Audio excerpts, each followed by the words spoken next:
What's up, beautiful people? Welcome back to The Order. As we approach the launch of Marvel's Midnight Suns, new information continues to leak out about the game from a wide variety of new articles, interviews, and developer showcase videos. So I wanted to run down a few quick but significant pieces of new gameplay information that you absolutely need to know, covering everything from combat to story and a few big secrets. If you're as excited for Midnight Suns as I am, be sure to subscribe to the channel. I've got plenty of Midnight Suns videos for you to enjoy, covering everything about the game, with new videos dropping every week. So let's start with a little bit of randomness. While there are certainly elements of RNG to Midnight Suns, in the form of gamma coils and the way in which the game's card combat system initially pulls from your deck, there is no RNG when it comes to how combat works. What I mean by this is simply your abilities will do what they say they will do. There's no chance of missing or malfunctioning due to a gameplay mechanic. The narrative reason for this, as explained during a recent interview, is that the game design stems from the idea that these are superheroes, and the concept of Captain America missing a random Hydra goon with his shield isn't very superheroic.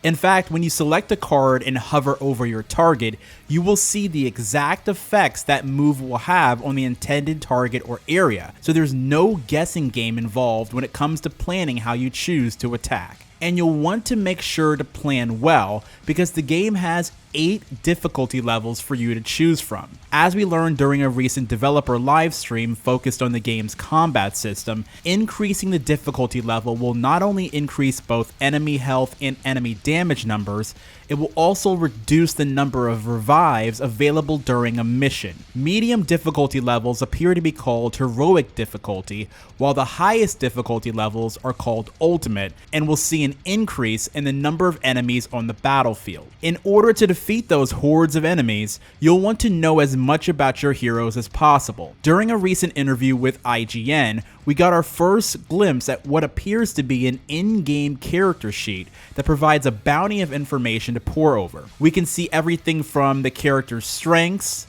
your friendship progression with that character, a bio for background information, a full tactical report for how they've performed on missions, a breakdown of all their ability stats, and even a handy tip board for how to use them. We can also see the customization tab at the top, where we'll be able to change their cosmetic outfits. Pretty neat stuff. Now, regarding all these heroes, the friendship system in Midnight Suns is a massive part of both the game's story and the game's combat system, as maximizing your friendship level with certain characters will unlock the most out of that particular character. In many of the developer interviews that have come out in the past few months, the team at Firaxis Games have made it very clear that befriending everyone on the team is simply not possible given certain constraints within the game's narrative, meaning you will have to focus on select few characters within the team to give your extra love and attention to. And maxing out your friendship with the character is huge, as you'll not only unlock a bevy of rewards along the way, like their passive abilities, upgrades, and cosmetics, but you'll also unlock their legendary Midnight Suns ability, which will instantly bolster that character's deck. This is one of the reasons the developers have stated that the game will have great replayability, as you'll want to experience each character's storyline and interact with new characters you didn't get to hang out with in your first playthrough. This is honestly one of the most exciting details for me, because it means that we'll have a really great incentive for going back through and replaying Midnight Suns with a different team of heroes. Speaking of replayability and different heroes, did you know there's a secret 13th character in Midnight Suns? I'm not talking about any of the previously announced DLC characters, Morbius, Deadpool, Storm, or Venom. There's a hidden final character that won't be revealed until players complete the main storyline. Honestly, this detail alone could warrant its own video, but I thought I'd sneak this in here for you. But yeah, there's a secret character you unlock after beating the game. Most speculation seems to point to it being the Hulk, given that an evil or fallen version of the character appears in the very first cinematic trailer for the game, and that the Hulk can briefly be seen here in the Scarlet Witch character video, seemingly as a member of your team. Obviously, adding someone like the Hulk to the roster after completing the story means the game is clearly going to have a robust endgame or new game plus feature to be able to use this new character in.